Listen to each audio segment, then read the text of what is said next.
राजस्थान में one state one election की मंजूरी के बाद निकाय चुनाव को लेकर सियासी हलचल तेज हो गई है।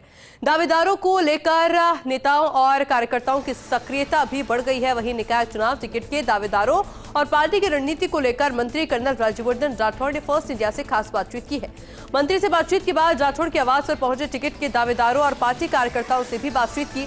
किसी ने अपने वार्ड में किए गए विकास कार्यों का दावेदारी का आधार बताया तो किसी ने संगठन में सक्रियता और जनता के बीच अपनी पकड़ को मजबूत पक्ष बताया है। मंत्री कर्नल राज्यवर्धन राठौड़ के साथ नेता और कार्यकर्ताओं से खास बातचीत की सीनियर रिपोर्टर डिम्पल शर्मा ने।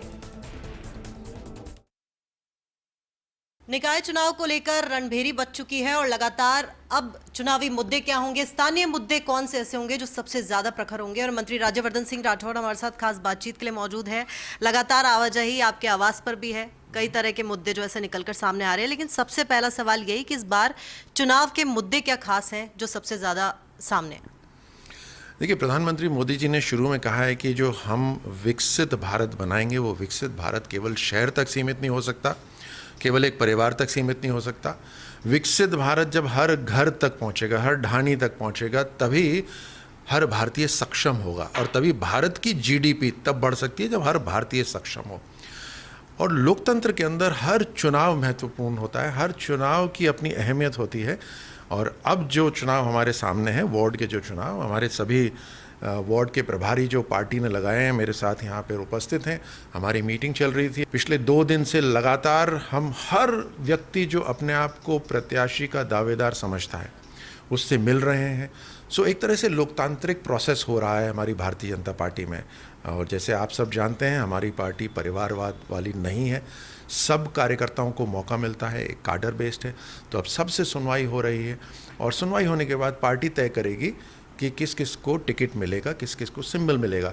लेकिन जैसे आपने प्रश्न रखा कि हमारा मूल मकसद क्या है, हमारा मूल मकसद है कि देश के कोने कोने में, और अब हम झोटवाड़ा की बात कर रहे हैं तो झोटवाड़ा के कोने कोने में विकास हो, देश का, राज्य का जो पैसा है वो सही जगह लगे और जिससे हमारे जो रहने वाले हैं वो सक्षम बने, उनको एक जो बुनियादी ढांचा है वो बुनियादी ढांचा एक मजबूत मिले। अच्छा, 1-to-1 बातचीत आप कर रहे हैं जो भी आ रहे हैं उनसे कि क्या मुद्दे निकलकर सामने आएंगे, लेकिन इस बार खास बात यह है कि जब टिकट देने का फैसला या फिर किस पर इस बार पार्टी जाएगी उसमें सबसे ज्यादा संगठन को समर्पण देखा जा रहा है, लोकप्रियता देखी जा रही है, जनता के बीच पकड़ देखी जा रही है। क्या देखा जा रहा है सबसे ज्यादा? ये सभी चीज़ें महत्वपूर्ण हैं। आपने जिस तरह से बहुत बढ़िया तरीके से सारी बातें रखी। 99.9% जो लोग यहाँ पर आए प्रत्याशी, सब ने ये कहा कि हम इंडिपेंडेंट खड़े नहीं होंगे, जो भारतीय जनता पार्टी डिसाइड करेगी उसके साथ हमारा समर्थन रहेगा। ये अपने आप में एक बहुत खास बात है और निश्चित रूप से हर व्यक्ति को अपने दावेदारी रखनी चाहिए जो मानता है कि मैं जनता की सेवा में लगना चाहता हूँ, और इसीलिए ये जन सुनवाई हो रही है। जो मुद्दे हैं वो देखिए, जो ये बाईपास का जो क्षेत्र है, जो झोटवाड़ा की बात करें, बाईपास से बाहर ये जो क्षेत्र है इसमें ना ड्रेनेज आज तक बनाया, किसी ने आज तक ड्रेनेज का सोचा भी नहीं, किसी ने ड्रेनेज का सोचा नहीं। मेरा घर बाईपास के बाहर है, यहाँ सीवरेज नहीं है, हमारे पास संप है, यहाँ ड्रेनेज नहीं है। हाई टेंशन लाइंस को अंडरग्राउंड करने की बात किसी ने आज तक नहीं करी। यहाँ पर पीने की पाइपलाइंस नहीं बिछी हुई, हाई राइज्ड वाटर टैंक। तो ये सब चीज़ें पिछले 2.5 साल के अंदर ही हमने 30 उच्च जलाशय बना दिए, पाइपलाइनें बिछ रही हैं, घर घर में खुदाई हो रही है, पाइपलाइनें, पीने की पाइपलाइन पहुँच रही है। जो सीवरेज की उसकी 2 बड़ी लाइनें, एक नेवटा तक, एक साझरिया तक डल चुकी है, अब घर घर तक सीवरेज पहुंचेगा। देखिए सर, आपने अभी बात कही, अगर 3 साल की बात करें, 3 साल में जिस तरीके का कार्यकाल रहा है तो कह सकते हैं कि जनता कहीं ना कहीं उस चीज़ को भी देखेगी और उसके आधार पर भी होगा। लेकिन कहीं ना कहीं जो स्थानीय मुद्दे होते हैं निकाय चुनाव में, चाहे सार्वजनिक क्षेत्र को लेकर हो, स्ट्रीट लाइट्स हो, पानी हो, ड्रेनेज की आपने बात करी जिस पर काम हुआ है, क्या यही खास मुद्दे रहेंगे जिस आधार पर इस बार जनता जाएगी? ऊपरी तौर पर तो ये मुद्दे लोग दिखाने की कोशिश करते हैं, लेकिन जनता ये जान रही है कि ये सारे, इन सभी मुद्दों पे काम हो रहा है। अंदरूनी मुद्दे जो होते हैं उनको छुपाया जाता है। जैसे प्रत्याशी हर हालत के अंदर, कुछ पार्टी के हैं जो सत्ता में आना चाहते हैं। अब जब पिछली बार कांग्रेस सरकार थी तो क्यों इस क्षेत्र में काम नहीं हुआ? जब उनकी सरकार थी। तो ये अंदरूनी जो चीज़ें हैं जो मन के अंदर लोग रखते हैं, लेकिन उसको छुपाकर स्ट्रीट लाइट की बात करेंगे, सड़क की बात करेंगे, लेकिन आना सत्ता में चाहते हैं और जब सत्ता में थे तब काम नहीं करा। तो ये मुझे लगता है जनता अच्छी तरह से समझती है। सर, एक और चीज की युवाओं का बड़ा क्रेज है और युवाओं पर फोकस भी आपका रहता है, लेकिन इस बार कहीं ना कहीं चुनावों में ये चीज देखने को मिलेगी, या फिर जो पहले से जो जमे बैठे हैं और जो दिग्गज है, जिनकी ज्यादा समझ है, ज्यादा पकड़ है, उस पर जाएगी, या इस बार युवाओं पर भी पार्टी फैसला ले सकती है? हमेशा ही युवाओं को भी भारतीय जनता पार्टी देखते आ रही है और इसीलिए ये होता है कि परिवारवाद नहीं होता कि एक ही परिवार का जो व्यक्ति है वो आगे बढ़ रहा है। और इसीलिए लोकतांत्रिक तरीके से हम हर व्यक्ति को देखते हैं, कौन काबिल है, कौन काम करने के लिए योग्य है, और कौन काम करने की क्षमता रखता है, कौन सबको साथ में लेके चल सकता है, किस में विजन है, किस में एग्जीक्यूशन है, वो सारी चीज़ें हम देखते हैं। तो उसमें युवाओं का बहुत बड़ा रोल रहेगा निश्चित रूप से। तो बिल्कुल, ये थे हमारे साथ मंत्री राज्यवर्धन सिंह राठौड़, जिनका कहना था कि इस बार चुनाव में स्थानीय मुद्दे जो सबसे ज्यादा प्रखर होंगे, और साथ ही चाहे टिकटों की दौड़ कितनी भी हो, दावेदारों की कतारें कितनी भी लंबी हो, लेकिन इस बार फैसला जनता की आवाज का होगा कि जनता आखिर किसे देखना चाहती है। कैमरा पर्सन तीरथ के साथ मैं Dimple Sharma, first India news, Jaipur. निकाय चुनाव को लेकर काउंटडाउन तेज हो गया है और लगातार अब चर्चा इसी पर कि आखिर चुनाव किस तरीके से होगा। और इस बार चुनाव दिलचस्प होने पर है क्योंकि कई तरह के मुद्दे, संगठन से जुड़ाव किसका, और दिलचस्प इसलिए भी होगा कि इस बार जनता के बीच में पकड़ किसकी ज्यादा, और कई तरह की चाहे वादे क्या होंगे, आश्वासन क्या होंगे, और उसके आधार पर चुनाव होगा क्या नहीं, उसको लेकर बातचीत के लिए क्योंकि मंत्री राज्यवर्धन सिंह राठौड़ के आवास पर हम मौजूद हैं और लगातार जो लोगों की आवाजाही है वो यहाँ पर मौजूद है, लगातार आवाजाही जारी है। तो इनसे पूछना चाहेंगे सबसे पहले, क्या लगता है इस बार आधार क्या है चुनाव का, और किस तरीके से आपने बात आगे रखी है?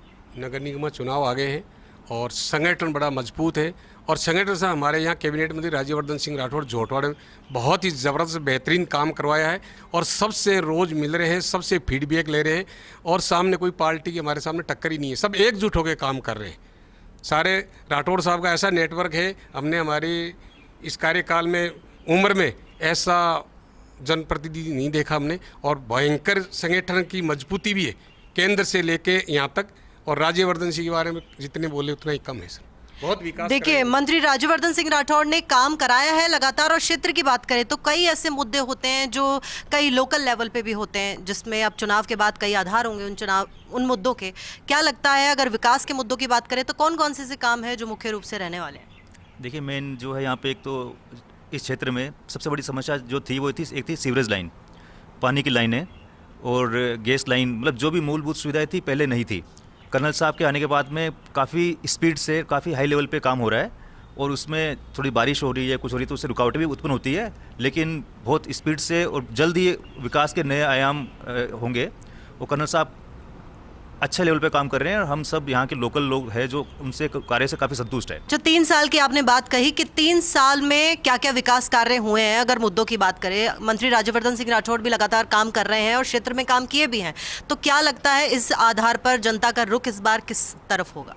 रुख तो इसमें कोई शक ही नहीं कि बीजेपी की तरफ जाएगा। और हमारे राज्यवर्धन सिंह राठौड़ जी ने जो काम किया है वो काम बोलता है और दिखाई देता है, ज़मीन पे दिखाई देता है, और लोगों के अंदर ये उत्साह है कि हमारे को पहली बार कोई ऐसा प्रतिनिधि मिला है जिसने हमारे क्षेत्र का विकास किया है, चाहे वो नल की हो, चाहे पानी की हो, चाहे सड़क की हो, चाहे गैस पाइपलाइन हो, चाहे सीवरेज लाइन हो, किसी भी तरह का काम हो, और सबसे ऊपर हर कार्यकर्ता को इन्होंने महत्व दिया।